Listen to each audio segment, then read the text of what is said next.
All right, our air tube came in, and this one it's new, so it better look new. It's a lot more pliable. I can actually move it around. So I'm gonna put this in the end, in the air box first, and then squeeze it. Look, it even came with the bracket. That's awesome. Then I'm gonna squeeze it onto the carburetor. So that's gonna be all set up. The other thing I did do is, I don't know, maybe this just had a battery and that's why it didn't run. I connected the lines back up here. I'm gonna put fuel in the tank, and let's see if our vacuum operated petcock actually works. So maybe this fuel tap is good. That would be awesome. I mean, I ordered one that it's not a vacuum, so I'd have to cap off this line, but it's just an on-off. With the bodywork, you'd have to, I might be able to reach up in here and turn it on and off. But if this works, we're gonna run it. So I'm gonna put the air tube on first, and then I think I need to go get some fresh fuel just to be sure. And then see if this guy will run on his own. And then, if it does, put it all back together because we need to take it for a test drive. I knew this wasn't gonna be easy, but I took the air box off. There's two 10mm screws sitting underneath.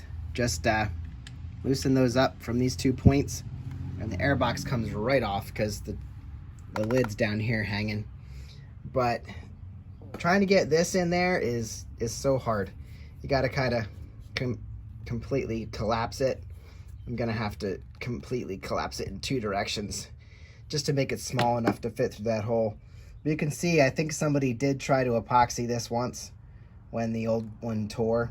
So definitely, yeah, that's glue. Somebody was trying to keep that air from leaking, and maybe they succeeded. I don't know. But we have a new one, so I'm gonna cram this in there. It's just gonna be easier holding this piece. I don't know. There's not really an easy way to do it. So here we go. Oh man, that was a workout. Now I know why this thing can be bought. This whole thing can be bought for like 25 bucks. So I bought that for like $9 free shipping, and I could have got the whole thing for 25 or something like that. And I mean, you could do that, but this wouldn't have worked probably with anything that wasn't new, because I had to take a screwdriver and push it in. So you'd probably punch right through old plastic or old rubber, plastic, rubber, whatever this is. This is plastic. This is kind of rubbery. So anyway, got it on the inside, so that's all set up. It's looking good on the inside. It's in that lip. There's a little indent so that it sits in right. And then right here, there's a little tab that lines up in this cute little thing. So it latches in where it's supposed to be, I assume. And I took this off also so that I can slide this right in onto the carburetor rather than trying to bend the tube to fit this and then the carburetor. I mean, there was 2 bolts and it all came off. So now I can slide this in on the carburetor instead of trying to get around all these wires and stuff. So all I gotta do is fish it through, and then it'll drop right in where I want it. And now that it's not hard, it'll slide right on there, and then I can put my screws back in.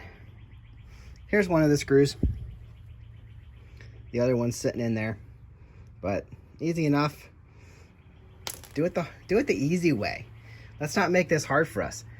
You see there's still gas in here? That's not from the tank. That was left in there from using the outside gas source. But this way, there's already fuel in there, so we can start the bike. That way it's pulling suction and opening up the fuel petcock. What happens is that has to feel suction. So like you have to be cranking the engine.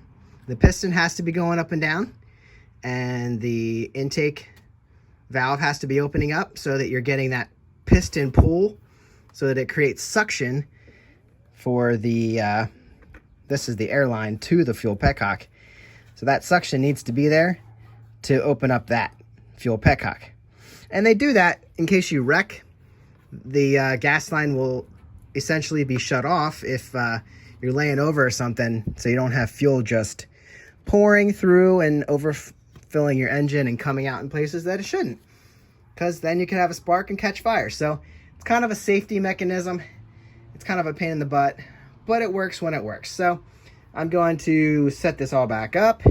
And I talked to my dad, and he even said that the oil in the airbox, as you can see, it's not connected to anything that has oil.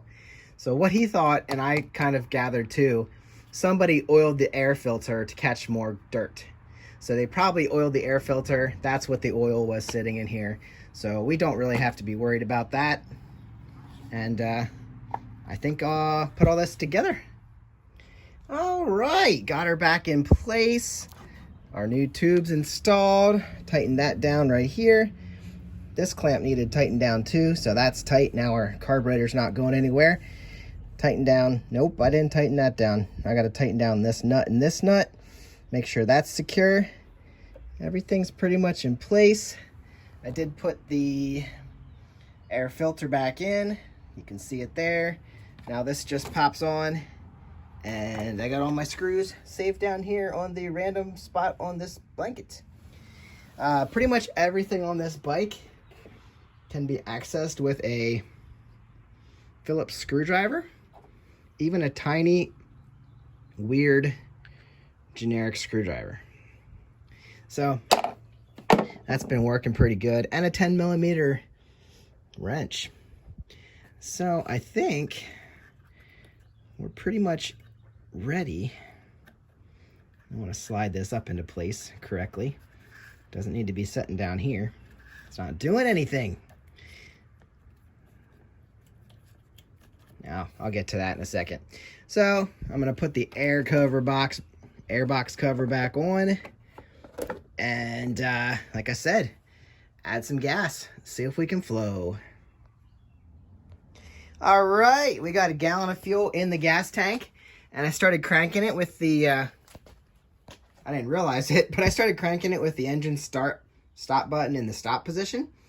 And just by cranking the engine with that, and this is actually a good way to get gas down your line, our fuel filter started filling up. So I know there's gas coming out of the fuel petcock. So that means that's working. It's going in here, and I cranked and wondered why it wouldn't start. Well, now I know. So anyway, good news is the fuel petcock or tap works, and you need to, the engine stop button works. So let's see it show fire on her own. Here we go. Make sure we still have fuel floating. This should fire right off.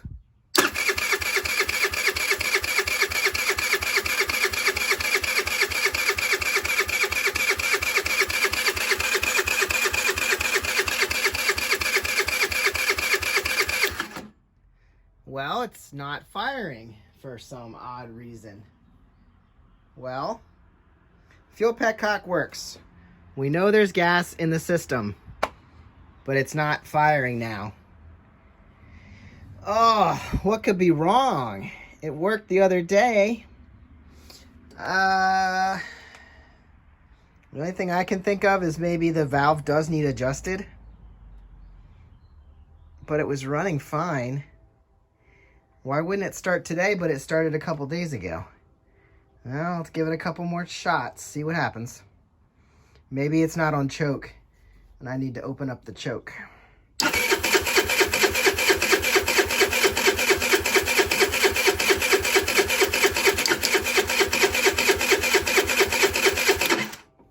This doesn't make sense. I'll try this off camera. I'm kind of embarrassed. I opened up the airbox again, gave it a few squirts of starting fluid, and she started.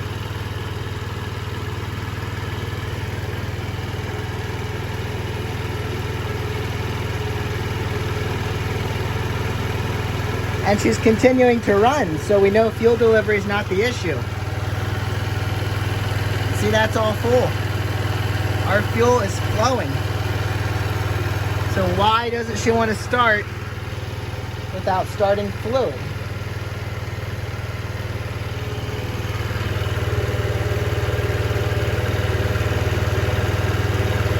Maybe it has something to do with this. Maybe not enough air is getting in. That really shouldn't be a problem. This is how it was designed to run like this. There. That didn't change a thing. I don't know, guys. Maybe the valve does need adjusted and it just isn't hitting quite right when it's not starting like that. I don't know. It's running now. I'm gonna let it sit and charge up anyway with the battery. Sounds like it's running good, so guys, I don't know why, but I'm not even gonna change the fuel petcock, even though I have one coming. That one works fine, so we're gonna use it. She's purring just fine.